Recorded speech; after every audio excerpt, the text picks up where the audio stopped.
LMTV Uganda program ebera stebaz sonsomola wanoka we wabera amawulire agabera gakwatagende ku ba celebrity bo atenga fete tulimba nga kyetwogera mazima ddala gali eri getumaze okunoonyereza ko ne tuganoonyereza ne tugateeka muko n'abakugu natera abatusinga ko naye nga mbabuuzaako mwena tugenda kubanga tutandikirawo natera okubanga tubakwasaganya mu mpola naye nga teberabira gwe tukoze naye ali emabega wa kamera bamwise mwana mulenzi Lawrence bamwite the Virgin Boy ne mwana mulenzi ali awo mweru ojja kubanga omutegera bamwita Herbert atenze Queen's Livia nemberawo kubanga indukutuusaako wamu ne munange John Mackenzie nga nange nyongera ddala okubabuuza nga bulijjo bannange kwebaliza ddala mwebale nnyo kye mutukolera mwebale tuwanika bannange nga mutulaba bannange tuyina essanyu ly'amaanyi nnyo bebale kutulyako Christmas kyonna kibalangira bakimanya naye nga bannange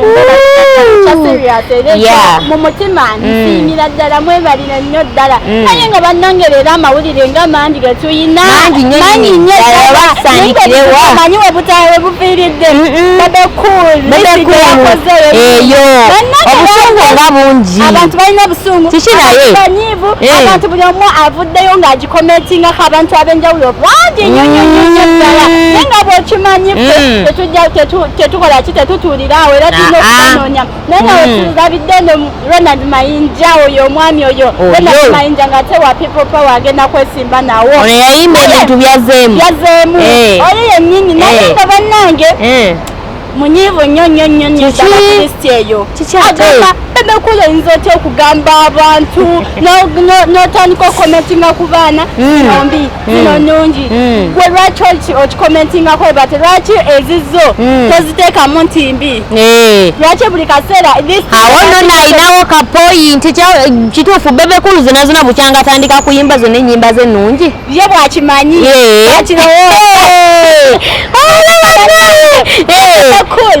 nga ye bagamba kimu nti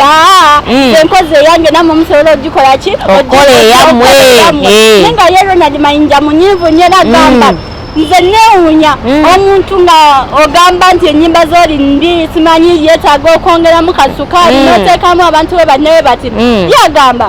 oyinza okuba nga ggwe nga bakuwandiikira ennyimba kyokka ng'oli bakola ki yeewandiikira bambi ennyimba ze neyeewandiikira so muba different nnyo okuba nti eri ggwe ogula lugule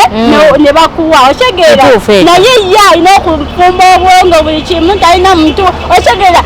bebekulu alina n'obudde obuddawo owandiika ennyimba talina budde okuwandiika ye budde si bwalina obwokuddawo nti naatuula awandiika oluyimba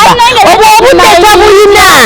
amanyi jesi kugenda wali eri bamaze omuwandiika n'ateekako kyediseti n'atandika okuyimba nakye neebuuza kintu kino kiri mu politics oba nze ngamba kiri mu politics omunyuzi tonaku zino kati wa politics bannaaye n'agamba nze ayaganya abanigeria nga bwebamanyi bo abanigeria bw'omubuuza nti luyimba ki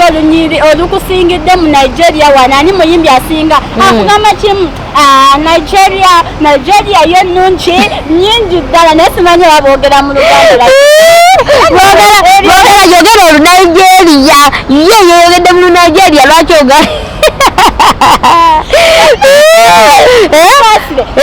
yagambye bannaawe tulekerawo okugamba nti no gundi mubi ono gundi akola bubi twapushatinaba abaana abateebana ssente nasalawo effort gyalina oba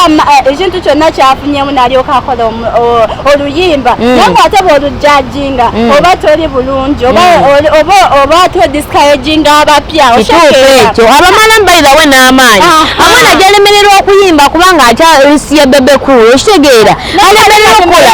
kyogedde ng'asinzidde wano ku press conference gy'abadde bategese emakindye ku kalenda omulamwa gwa press conference yebadde freedom for all no freedom peace freedom peace Peace for all. Peace for all. Peace. Oshegera. Abadagamba yagala politics. Zengamba yabuddemu kaneno party after party. Yagambye peace for all. All for peace. Kati party after party after party after party. Kati.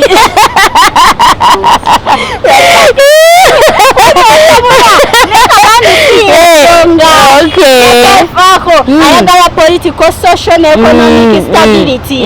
agambye ye omuntu yenna amenyawo peace amugobaganya oshegeera gwe wenna ng'ogobawo peace nga teyagala peace ebeere mu ggwanga ye ayagala peace mu social mu economic ne mu ki ne mu kituufu ekyo bwe gubadde omulamwa gw'eyo conference oshegeera naye nga bambi neera nga bwe tubagambe ku byebebekulu ebyo byabyogeddeko naye nga munyiivu muzibu naye nga bambi ye omulamwa gwe era leero webaddewo leero wakifabba kudde wali emakinde ku kalenda abantu bayinza okugamba tulimba katwawe nammwe mumwerabireko ng'ayogera tukkaanya ffena nti bombi bannayuganda si weewaawo kati awo wenjagala gwe bakkirizaamu ku lw'obulungi bwa uganda bayiye music promotinga uganda nga gwe togamba nti ate owoono mubi ono anywa bino abanigeria batusinga ekintu kimu bw'omutuuza ku TV n'ombuuza nti mu Nigeria wanani akusinga okuyimba obulungi aga nti habuli ekiva e Nigeria kirungi Nigeria we are wonderful okifuna bulungi naye ffe omuntu bamutuuza ku TV n'amugamba muyimbi kyasinga mu Uganda gundi yasinga ebyo njagala tuveeko ku lwa Uganda